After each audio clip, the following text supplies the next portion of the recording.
What's up, guys? It's Nightghoul here with a tutorial for you guys this week. We got Giraffe over here to my right. Yeah, we're gonna be doing some spooky, crazy shit in this new game called Phasmophobia. So if you haven't heard of this game before, I'll give you a good rundown of it. Basically, there's different kinds of ghosts in the game. You go to these different houses, and we have to find out what kind of ghost is haunting the houses. In this Phasmophobia tutorial video, we're going to be showing you a lot of different tools, as well as mechanics of gameplay, and a lot of other tips and tricks that can help you become the best ghost hunter possible. First off, we're gonna cover tools with you guys. I'm gonna do them by role of importance. Tool number one, the flashlight.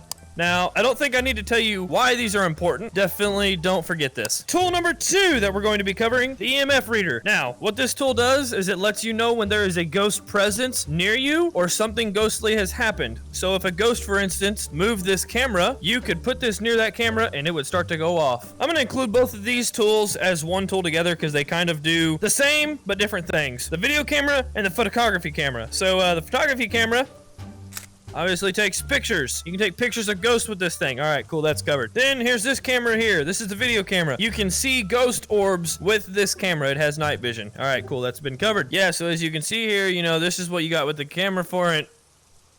Giraffe, what the hell are you doing? How could I not? It's so tempting. Look at that luscious bouquet. Alright, so these next two tools are going to be extremely important for once you figure out which room the ghost is located in. And that would be the ghost writing book and the ghost talk box. You know, I think this is just actually an old FM radio, but they tell me ghosts talk through it. We'll go over later about how the ghosts write in this book later on in the gameplay mechanics, but basically, yeah, this is a very important tool that you need to have with you whenever you go into the room where the ghost is located. Same with the spirit box. The spirit box, you can use it to communicate and talk with the ghost. Now, don't try to talk to your grandma through this who died a few years ago because she probably isn't going to talk back. Talking back's what got my grandma 6 feet under. Last but not least, we have the UV flashlight. Now, the only thing this has helped me do is die a few times because I can literally see the footprints of the ghost as it's walking toward me, and then I die. We'll talk about dying later on in the gameplay mechanics, by the way. So, next, we're going to go over some more tools here. These are more advanced tools that you unlock after you purchase them and make some money from, of course, doing nothing other than hunting ghosts. All right, first tool that I suggest recommending and purchasing is a brighter flashlight. I'm sorry, but that first flashlight, you can't see shit out of that thing. This thing will light up so bright, it'll be brighter than the future of my channel. Next on the purchasing tool list, I definitely recommend the thermometer. This baby will help you find the ghost room so freaking fast. It is ridiculous. Honest to God, all you gotta do is walk through every room in the house and find whichever room reads the coldest. It works every time. But we'll talk about that later in the gameplay mechanics. All right, so next, we're gonna be covering crucifix. Now this puppy right here, I don't know if you've ever seen it in the movies or not, and I couldn't even really tell you if this thing works or not, because my pal Giraffe over back here, he almost died the last time we tried to use one of these things to save him. You know, and I still don't even know if this thing was the reason why we saved him, or if it was just that terrible ass fart that he let out as the ghost was squeezing his neck. Now, the next important tool I want to talk to you guys about is this purifier candle right here. Now, this isn't like no standard ordinary candle. This candle right here is called a smudge stick. Now, what we pack inside this thing, I really don't know. Why it looks like a really great big doobie, I also don't know.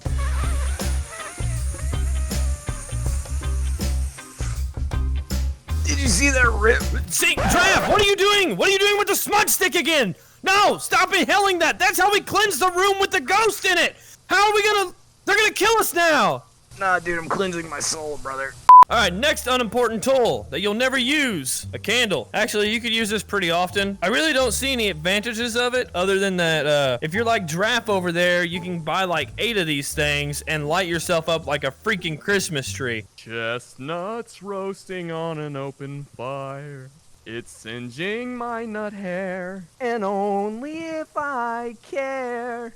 Next tool up is gonna be this thing of salt right here. Now, yeah, I still haven't figured out what the hell I purchased salt for, but I haven't used this thing, but I haven't used it at all. Don't buy this tool. It's like $15, and honestly, Walmart brand Great Value salt is much cheaper. Now that we've covered tools with you, it's time to get into gameplay mechanics. Number one thing you always need to do is look at this whiteboard right here. This whiteboard is going to tell you everything that you need to know about your mission. Objective number one is always the same thing. Discover what type of ghost you are going to be dealing with. That is the main point of this entire game. Remember that. Objective 2, 3, and 4 are typically randomized based on the location and the type of ghost you're dealing with. The objectives, for example, on this one, have a member of your team witness a ghost event. A ghost event can include anything from something as simple as a cup being thrown across the room all the way to actually seeing the ghost and it chasing after you. Yeah, I know, terrifying, right? Objective 3 for us, detect a room below 50 degrees Fahrenheit with a thermometer. Now, whenever you're first starting out, I know you might not have a thermometer. There's a good chance you could still get that mission, even if you don't have the tools for that mission. Don't think that you won't get these missions because you don't have that tool. You can still get those missions, and unfortunately, there is no way to complete them. Objective 4, prevent the ghost from hunting with a crucifix. If you want to be a ballsy motherfucker and you want to go in there with a fucking crucifix that may or may not work and try to stop yourself from being hunted, be my guest. I'm not doing it. And this guy, every single time, we don't know who this guy is. He's some hidden guy on the team. You know, there's typically 4 of you and your friends and everything, if you got friends. Must be nice.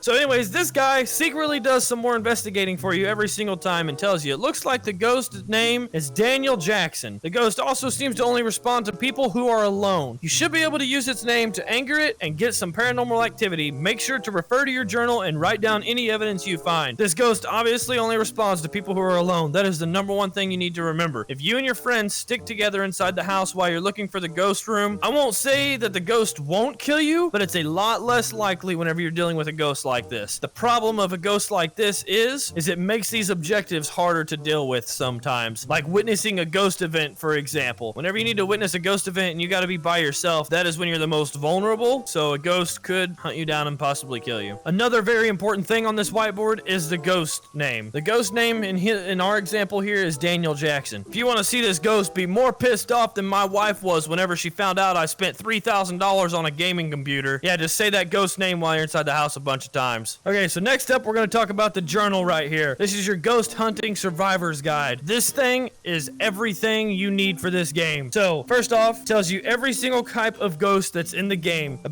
great way of discovering what kind of ghost you're dealing with is by looking and referencing to this ghost guide here. Now, this journal and your tools are going to work together hand in hand. Now, based off of what tools you use and how the ghost responds to them is going to help you determine and decide what kind of ghost it is you're dealing with. For example, if we're dealing with a ghost that gives us an EMF level 5 reading, it gives us a spirit box, which means it talks back to us on the box that I showed you earlier that you can talk to ghosts with, not your grandma who's dead, and ghost writing, which is where the ghost can write down inside the book how it feels about you, then we would be dealing with an Oni. Now, if I flip to the page back about an Oni, I can figure out Onis are a cousin to the demon and possess extreme strength. They have been rumors that they become more active around their prey. Unique strengths, Onis are more active when people are nearby and have been seen moving objects at great speed. The weaknesses of the Oni, being more active will make the Oni easier to find and identify. And then it tells you the kind of evidence that you would find for an Oni. It tells you this with all different kinds of ghosts in the game. The following ghosts are inside of this game: Spirit, the Wraith, the Phantom, the Poltergeist, the Banshee, the Jinn, the Mare, the Revenant, the Shade, the Demon, the Yuri, and an Oni. Now, we may cover in another guide the different kinds of ghosts that you're going to be dealing with, as well as their strengths and weaknesses, but for this guide here, we're just going to be covering basic game mechanics and tools. Alright, so next up, we're going to be talking about these boards here. So these boards are going to be covering Team Sanity. We have a map and layout of the house, sound sensors, which we don't really have any of those, and total activity going on in the house. So your Team Sanity, first off, don't let this get to 0. You get this to 0, you're gonna die. Your sanity goes down anytime you witness a ghost event, anytime you see a ghost, and a bunch of mixture of other things, as well as the longer amount of time that you spend inside the house. You want to really try to get into this house and get out as quickly as possible. Here in a moment, we're gonna be covering the first 5 minutes of being in the house, which we'll show you in just a moment. Next, we want to cover the map and layout of the house we're dealing with. So in instance, this particular house, we have the front door. You go in through the front door, you can see there's different rooms lined up along the side of the house. On this particular house, it also shows that there's a stairway. I have been to this particular house before, so I can certainly tell you that that is the stairway leading to the basement. We also have a big room opened up next to the basement door area, as well as a way leading out to what appears to be a garage. This little green box here is the electrical box for the house. Now, this can be in two or three different places in different houses, depending on where you're at. Most of the time in the house, it'll be either A, in the basement, or B, inside of the garage. There is the exception of a few houses, and also whenever you're on bigger maps that aren't houses, the electrical box could be located elsewhere. Total activity going on inside the house. So this graph over here, as you can see right now, nothing's happening with the ghost because we haven't started the mission yet. But whenever we do start the mission up, this will show you how mad or how pissed off or how much the ghost is doing inside of the house. So for example, if this motherfucking thing says 10, you better be getting your ass out of the house because you're gonna die. You're about to die. If you're floating in the 8 to 6 range, you should be all right. You're probably gonna be seeing and hearing a lot of different things going on inside the house. That's really good. That's a great time to be able to discover stuff. If you're down here at a 0, you need to say that bitch's name more. You need to say that ghost name and get that activity bar up to 6 to 8. 6 to 8 is a great number to float around. Once it hits 10, you're gonna die. All right, last and final thing we're gonna cover here inside the truck for you guys, and then we're gonna finally get inside the house and discover some ghosts. About damn time. This right here, oh my gosh, this guy. So as you can see my teammate walking by on this camera screen down here, being the dumbass that he is, look at him. Hey, you can see me? Look at this freaking guy. Yeah. So yeah, this is your camera monitor where you can monitor idiots and ghosts. Don't forget ghosts. This is how you can see the different ghosts that you're dealing with, as well as their ghost orb whenever you get them set up inside the house. All right, next we're gonna be covering this timer up here that has 5 minutes on it. This is extremely important, and so I didn't want to miss this in the beginner's guide for you guys. The 5-minute timer that's here on this wall will begin to count down after we go inside of the house, inside the front door. Not after you open the back of the truck, once you unlock and open the front door. So after the 5-minute timer countdown finally goes off, that means the ghost has entered hunting mode, which you could be in very much real danger at that point. Also, your sanity that we talked about earlier on the other side of the truck, it will begin to lower increasingly faster the longer you spend inside of that house. All right, well, that covers tools and that covers what goes on inside the truck. Let's get our asses inside the house and do some ghost hunting. Okay, so usually right here in this little spotlight right here, there would be a key that you would grab to unlock the front door of the house. Unfortunately, our idiot teammate who you just saw on the computer monitor a while ago, Giraffe, yeah, he grabbed the key off the desk here. So yeah, now we're just gonna go unlock the front door. Do not forget the key, otherwise you won't get inside the house. All right, so now we're gonna get inside this house. I fucking hate Red. Bro, I don't know why you gotta talk so much shit on Red. You act like he isn't here or something, you know? I hate All right, Red. let's get inside these rooms. Number one most important thing to start doing, start searching every room like I was telling you earlier. And oh god, there's a bone on the ground. Right here we have our first piece of evidence. That's a bone on the ground. That means we're dealing with one mean son of a bitch. Then we gotta get moving to the next room. And you guys want to be in and out of these rooms as quickly as possible. This is it. This is it. We got 9. 9 We degrees? got 7. This is the room. Whoa! Oh shit! Whoa! So What we level found the is that? ghost room. I've got a level 2 EMF reading. Level 2 Okay, EMF I brought a reading. camera with me. I'm setting up Brought the cam. camera. All right, set up the camera. I'm gonna throw the ghost book down inside this room because this is the ghost room. All right, yeah, time to go get some more equipment. This is pretty sure that's the ghost room. In most situations, you would want to try and find out a little bit more about the kind of ghost that you're dealing with. Shit, but we wasted the camera on dick pics. All right, Daniel Jackson is the ghost name. All right, he's only. He wrote in the book. He wrote in the book. Daniel Jackson, why are you here? I see my breath. I see my breath. We got freezing Daniel temperatures. Jackson, why are you here?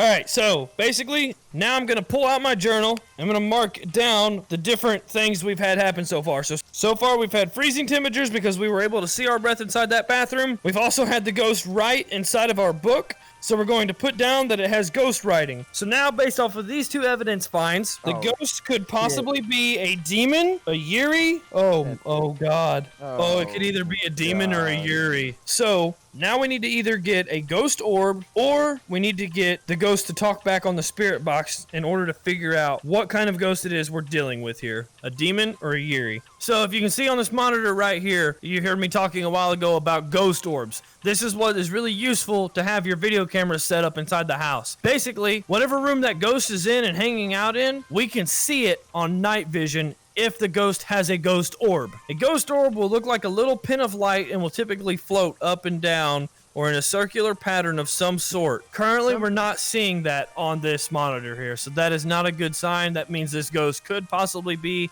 a demon. All right, guys, we're going to watch him here on the monitor now. This ghost only responds to people who are alone, so unfortunately, Giraffe is going in by himself. He's currently inside the bathroom now. Holy shit, spirit box. It just said attack. I'm out later. It just said attack? It just said attack. I'm out this bitch. Daniel Jackson, show yourself. Oh, I saw it throw something off the shelf just then. I'm starting to get the feeling that you want to die. Oh, God. Whoa, you just spiked up to a 10. You went from 0 to 100, dude. Are you still alive? Oh, God. Oh, God, Draft. No. No, Draft.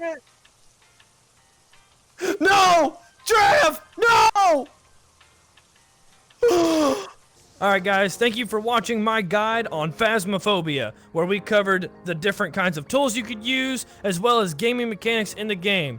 Now, please hit that like and subscribe button, and if you're new here, check out our channel for more amazing gaming content.